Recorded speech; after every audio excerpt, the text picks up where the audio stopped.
little bit. A few days short, but didn't have a chance to see you on the day. Happy birthday to the U.S. military as well, 250th, and this is the 50th birthday, if you will, of the G7. This marks the 50th birthday of the G7, and the G7 is nothing without U.S. leadership, and your personal leadership of the United States, many issues. Geopolitics, economic, technology, and working hand in hand with the United States, Canada and the United States, and the other G7 partners with your leadership. Very much looking forward to the meeting and grateful to have you. Thank you very much, Mark. I appreciate it, and we've developed a very good relationship, and we're going to be talking about trade and many other things. And we have a whole group of people, some traders and some other people. I see my top economy people. But we have a very talented group of people, and you do too, and I know they work together very well.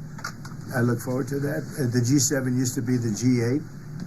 Barack Obama and a person named Trudeau didn't want to have Russia in, and I would say that was a mistake, because I think you wouldn't have a war right now if you had Russia in, and you wouldn't have a war right now if Trump were president 4 years ago, but it didn't work out that way. But it used to be the G8. And now it's, I guess, what's that, 9 years ago, 8 years ago, it switched over. They threw Russia out, which I claimed was a very big mistake. Even though I wasn't in politics then, I was very loud about it. It was a mistake in that you spend so much time talking about Russia, and he's no longer at the table. So it makes life more complicated. But you wouldn't have had the war. Other than that, I think we're going to accomplish a lot, and I expect to. And I think our primary focus will be trade and trade with Canada, and I'm sure we can work something out. Yeah, very good. Thank you very much. Yeah, so much. Thank you very much. Mr. President, How close are you Say to it. a deal? what is holding up a deal with Canada from your perspective? It's not so much holding up. I think we have different concepts. I have a tariff concept, and Mark has a different concept, which is something that some people like. But we're going to see if we can get to the bottom of it today. I'm a tariff person. I've always been a tariff. It's simple, it's easy, it's precise, and it just goes very quickly. And I think Mark has a more complex idea, but also very good. So we're going to look at both, and we're going to see what we're going to come out with something, hopefully. Do you think a deal is achievable within days, within weeks? Is there that kind of runway? Yeah, it's achievable. Both parties have to agree. Yeah, sure. Mr. President, on Israel and Iran, have you heard any signals or seen any messages from intermediaries that Iran wishes to de-escalate the conflict? Yeah.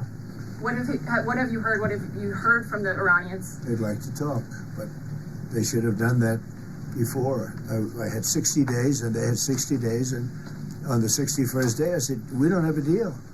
They have to make a deal, and it's painful for both parties, but I'd say Iran is not winning this war, and they should talk, and they should talk immediately before it's too late. And what would you say, in your opinion, what would it take for the U.S. to get involved in this conflict militarily? I don't want to talk about that. And you mentioned Putin. Do you think that he should have a seat at the G7 today, that it should be the G8? I'm not saying he should at this point, because too much water's gone over the dam, maybe. But it was a big mistake. Obama didn't want him, and the head of your country, the proud head of your country, didn't want him. This was a big mistake. You wouldn't have that war. You know, you have your enemy at the table. Even, I don't even consider him, he wasn't really an enemy at that time.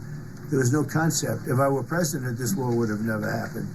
But likewise, if he were a member of what was called the G8 at that time, it was always the G8, you wouldn't have a war right now. Why not? What intelligence support are you providing Israel?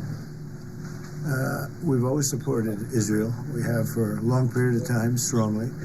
And Israel's doing very well right now. Why not have China at the G8? Why not have China here, the biggest economy in the world after the United States? Well, it's not a bad idea. I don't mind that. If somebody wants to suggest China coming in, I think we suggest. But you want to have people that you can talk to. You know, they don't talk.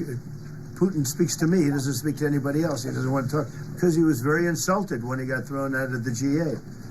As I would be, as you would be, as anybody would be. He was very insulted. And, I mean, he was thrown out by Trudeau who convinced one or two people, along with Obama. He was thrown out, and he's not a happy person about it. I can tell you that. He basically doesn't even speak to the people that threw him out, and I agree with him. Go ahead. On immigration, why are you ordering ICE to target Democratic inner cities? What's behind that? I don't know what you're saying. You did a post last night where you said you want ICE to really target Democratic. Yeah, I want them to focus on the cities, because the cities are where you really have what's called sanctuary cities, and that's where the people are. I look at New York, I look at Chicago. I mean, you got a really bad governor in Chicago and a bad mayor, but the governor's probably the worst in the country, Pritzker. But I look at how that city has been overrun by criminals, and New York and LA, look at LA. LA, those people weren't from LA, they weren't from California, most of those people, many of those people. And that's a focus. Biden allowed 21 million people to come into our country.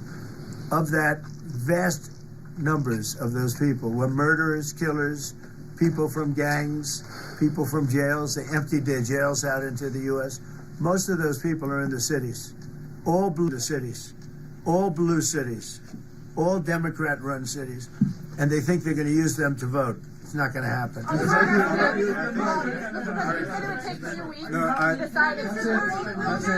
Thank you. If you don't mind, I'm going to exercise my role, if you will, as G7 chair, since we have a few more minutes with the president and his team, and then we actually have to start the meeting to address some of these big issues. So, alors merci beaucoup pour vos questions. That's it.